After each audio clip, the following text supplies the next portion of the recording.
আর জবান যা ইচ্ছা তাই বলে বসে থাকছি। কার নামে গীবত হচ্ছে আমার জানার দরকার নেই। আমরা মনে করি মানুষের গীবত করছি মানে আমি বড় ভালো কাজ করছি। হযরত ওমর ফারুক রাদিয়াল্লাহু তাআলা আনহু একটা ঘটনা শোনায়। একদিন রাসূল আকরাম সাল্লাল্লাহু আলাইহি সাল্লামের খলিফা হযরত ওমর ফারুক রাদিয়াল্লাহু তাআলা আনহু রাতের অন্ধকারে নিজের রেআয়া, নিজের যে অধীনস্থ মানুষদেরকে পাহারা দিচ্ছেন, দেখছেন আমার অধীনস্থ মানুষ কি হালতে আছেন তিনি দেখার জন্য নিজের এলাকার মধ্যে ঘুরে ঘুরে বেড়াচ্ছেন। রাতের অন্ধকারে দেখছেন একটা জায়গায় বাতি জ্বলছে, এনার সন্দেহ হয়েছে ওখানে বাতি কেন জ্বলছে।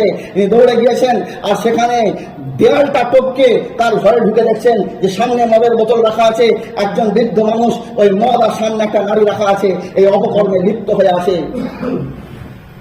ওমর ফারুক রাদিয়াল্লাহু তাআলা আনহু তাকে ধরতে গেছেন, তখন সঙ্গে সঙ্গে সেই ব্যক্তিটা বলছেন, হুজুর আমার উপরে কোনো ফায়সালা হঠাৎ করে দেবেন না, প্রথম আমার কথা শুনুন তারপর আপনি ফায়সালা নেবেন। বললেন যদি আমি একটা অন্যায় করে থাকি তাহলে আপনি তিনটা অন্যায় করেছেন।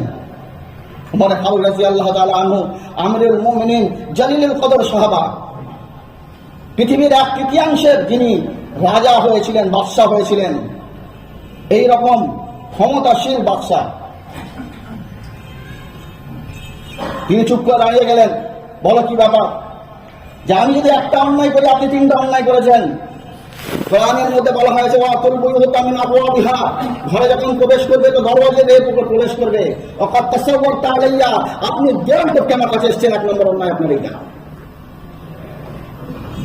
দ্বিতীয় নম্বর, ইযা দাখালতুম বুয়ুতান গায়রা বুয়ুতিকুম ফাতুসাল্লিমু ফাতাস্তাযিনু আলা আহলিহা, যখন কারোর নিজের ঘর ছাড়া অন্য কোনো ঘরে ঢুকবেন তখন সেই ঘরওয়ালাকে সালাম করতে হবে আর তার কাছ থেকে অনুমতি নিতে হবে। আপনি বিনা অনুমতিতে বিনা সালামে আমার ঘরে প্রবেশ করেছেন।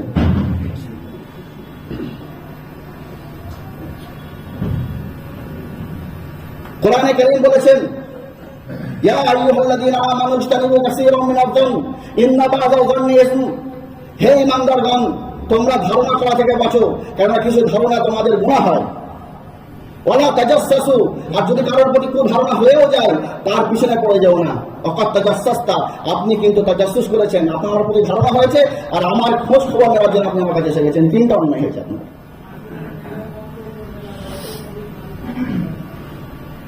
তখন ওমর ফারুক রাদিয়াল্লাহু তাআলা সঙ্গে সঙ্গে নিজের দাঁতে কাপড় দিয়ে আর কাঁপতে কাঁপতে বার হয়ে আসছেন আর বলছেন ও তো একাকি অন্যায় করছিল, ওর অন্যায়টা কেউ জানতো না, ওকে হয়তো আল্লাহ ওইভাবেই মাফ করে দিত, কিন্তু আজ আমিরুল মুমিনিন জেনে গিয়েছে ও অন্যায়ের উপরে আজ থেকে জুরআতমান হয়ে যাবে, আজ থেকে ওর অন্যায়ের উপরে সাহসী হয়ে যাবে।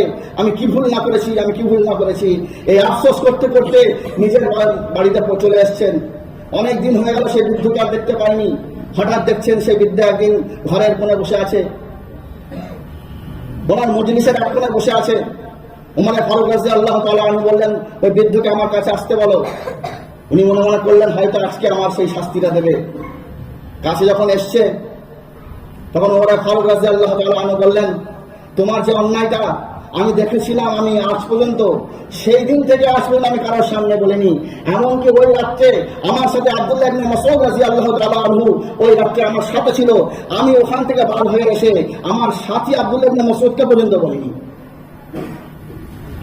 তখন ওই বৃদ্ধ বললেন আপনার কানটা একবার আমার কাছে নিয়ে আসুন। কানটা নিয়ে এসছেন, কানে কানে বলছেন হে আমিরুল মুমিনিন শুনে নেন, ওই দিন থেকে আজ পর্যন্ত আমি ওই দ্বিতীয়বার এই অন্যায়টা আর করিনি। এ হচ্ছে আমিরুল মুমিনিনের কাজ। আজ আমরা তো একটা কারো যদি ভুল দেখতে পেয়েছি পাড়ায় কি করে রটানো যায় ওই চেষ্টা করি। এক একটা ছেলে আছে একে শোনালে পুরো পাড়া জেনে যাবে, তাকে বলবো কাউকে বলিস নিয়ে একটা কথা জানি বলে তাকে বলে দিলে আমার পুরো পাড়া জেনে যাবে, আর তাকে বলবে কাউকে বলবি না, আর ও ওইটাই বলবে না, একটা পুরো পেট ফুলে উঠবে। আর আমাদের ইচ্ছা এটা ওই জন্য ওকে শুনিয়েছি আর বলে দিয়ে শোনায় যে তুমি এটা কাউকে বলো না, ওটা বললে তবে তাড়াতাড়ি বলবো। যেন মানুষের দোষ ত্রুটি মেটানো করার আল্লাহ রাসূল হযরত আবু বকর সিদ্দিক রাদিয়াল্লাহু তাআলা আনহুর কাছে একজন সাহাবা একটা অন্যায় করেছে, বলে হুজুর আমি কি হুজুর সাল্লাল্লাহু আলাইহি ওয়াসাল্লামকে জানিয়ে দেবে অন্যায়টা আমার হয়ে গিয়েছে? রাসূল আকরাম হযরত আবু বকর সিদ্দিক রাদিয়াল্লাহু তাআলা আনহু বললেন আল্লাহ তোমার অন্যায়কে লুকিয়ে দিয়েছেন, তুমি খামোশ হয়ে যাও, কাউকে বলো না। মানুষের অন্যায় লুকাতে হয়, আমার জবান যেন মানুষের অন্যায়কে প্রচার করার জন্য প্রস্তুত হয়ে আছে। মানুষের অন্যায় কি করে প্রচার করা যায়, দিলকে পরিষ্কার করতে গেলে জবানকে মানুষের অন্যায় অপরাধ থেকে বাঁচাতে হবে, তবে আমি বাঁচতে পারবো। বলা হয়েছে আল গীবাত অশাদ্দু মিনাজ জিনা, অপরের পর নিন্দা পর চর্চা এটা জিনার থেকে অধিক অপবাদ। হযরতে আয়েশা সিদ্দিকা রাদিয়াল্লাহু তাআলা আনহা একদিন হুজুর সাল্লাল্লাহু আলাইহি ওয়াসাল্লামের সামনে এসে বললেন যে ইয়াফিকি মিন সাফিয়া কাযা, সাফিয়া তোমার কাছে এতটুকু হওয়া যথেষ্ট। হযরত সাফিয়া হচ্ছে হুজুর সাল্লাল্লাহু আলাইহি ওয়াসাল্লামের আরেকটা স্ত্রী, অর্থাৎ হযরত আয়েশা রাদিয়াল্লাহু আনহা সতীন। সতীনের প্রতি বিদ্বেষ সকলেই থাকে একটু, সেই হিসাবে সাফিয়া রাদিয়াল্লাহু আনহা একটু ঘেটেছিলেন। তাই তারা একটু নিন্দা করলেন যে সাফিয়া এত ছোট হওয়াটা আপনার কাছে অতি পছন্দনীয়। হযরত নবী করিম সাল্লাল্লাহু আলাইহি ওয়াসাল্লাম আম্মা জান আয়েশা রাদিয়াল্লাহু তাআলা আনহাকে বললেন, হে আয়েশা, তোমার জবান থেকে এমন একটা কথা বলেছে, বার করেছো, এই কথাটা যদি একটা সমুদ্র পক্ষে ফেলে দেওয়া হয় তো সমুদ্রের পানিতে তো হয়ে যাবে, সমুদ্রের পানিতে তো হয়ে যাবে। আজ আমাদের জবান থেকে কত কি না বার হয়ে যায়, আমার জবানকে কতটা হেফাজত রেখেছি আমি।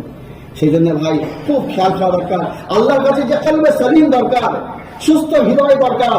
এই সুস্থ হৃদয়ের জন্য আমার জবানকে, আমার চোখকে, আমার কানকে হেফাজত করতে হবে, যাতে চোখের তলায় ধুলো ময়লা, এই কানের তলায় ধুলো ময়লা, এই জবানের তলায় ধুলো ময়লা, এই দরওয়াজা, এই জানালা দিয়ে প্রবেশ করে আমার দিলটাকে কালো না করে ফেলে। আর এই দিল যদি কালো হয়ে যায় তখন আল্লাহ বললে কাজ হবে না, আল্লাহর শক্তি কমে যায়নি, আমার দিলটা কালো হয়ে গেছে। এই দিলটাকে পরিষ্কার করতে হবে মেহনতের মাধ্যমে। রাসূল আকরাম সাল্লাল্লাহু আলাইহি ওয়াসাল্লাম একদিন বললেন, প্রত্যেকটা জিনিসের যেমন জং ধরে তেমন দিলেও জং ধরে যায়। তো রাসূল আকরাম সাল্লাল্লাহু আলাইহি ওয়াসাল্লামের সাহাবারা যে ফামা জিলাউহা, ওই জংটাকে পরিষ্কার করার রাস্তাটা কি? বলা আকসিরু মিন কাউলি লা ইলাহা ইল্লাল্লাহ, বেশি বেশি তোমরা লা ইলাহা ইল্লাল্লাহ পড়তে থাকো, দিলটা পরিষ্কার হয়ে থাকবে। আল্লাহর বড়ত্ব মহত্ব তোমার দিলে ঢুকলে পৃথিবীর সব জিনিস তুচ্ছ হয়ে যাবে, তখন তোমার দিল আস্তে আস্তে পরিষ্কার হতে থাকবে। কিন্তু অন্যায় থেকে অপকর্ম থেকে দিলটাকে বাঁচাতে হবে, এটা আল্লাহ তাআলার কাছে পছন্দ হবে। বলে দিল যখন পরিষ্কার হয়ে যাবে না, তখন জবান বলবে একবার আল্লাহ। এই আল্লাহর ক্ষমতা এমন, এই কথার দ্বারা মানুষ যাকে আপনি করবে আর আল্লাহর হুকুমের দিকে সবাই চলে আসবে। আমার দিলকে যদি আমি পরিষ্কার না করি তো হাজার চিল্লানোর পরে আমার কোনো কাজে আসবে না। হুজুর আকরাম সাল্লাল্লাহু আলাইহি ওয়াসাল্লাম গাজওয়ায়ে যাতুর রিকা থেকে ফিরছিলেন, মানে একটা যুদ্ধ থেকে ফিরছিলেন। ফেরার পথে একটা গাছের নিচে, ছায়াওয়ালা গাছের নিচে শুয়ে পড়েছেন আর তলোয়ারটা গাছে লটকে দিয়েছেন। একজন বেদুইন কাফের সে এসে তলোয়ারটা তুলেছেন আর খুলে বার করছেন, করে বলছে, মুহাম্মদ বলো তোমায় কে বাঁচাবে, বলো তোমাকে আমার হাত থেকে আজকে বাঁচাবে। প্রিয় নবী সাল্লাল্লাহু আলাইহি ওয়াসাল্লামের জবান থেকে শুধু একটা শব্দ বলা হয়েছিল, কি বলে? আল্লাহ। আমার আল্লাহ আমাকে বাঁচাবে, সর্বশক্তিমান আল্লাহ।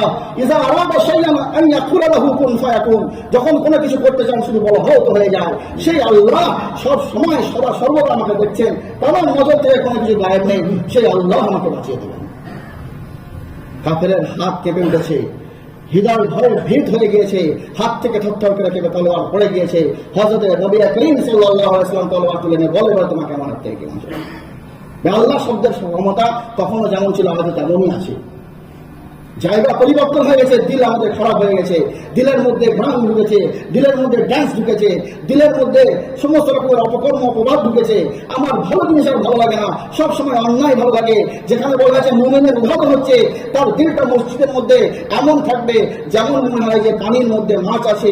মুনাফিকের দিলটা মসজিদে এমন থাকে যেন মনে হচ্ছে কাল তাই এসব কাফাস, যারা আমাদের পিঞ্জারার মধ্যে একটা বন্য পক্ষীকে বেঁধে রাখা হয়েছে।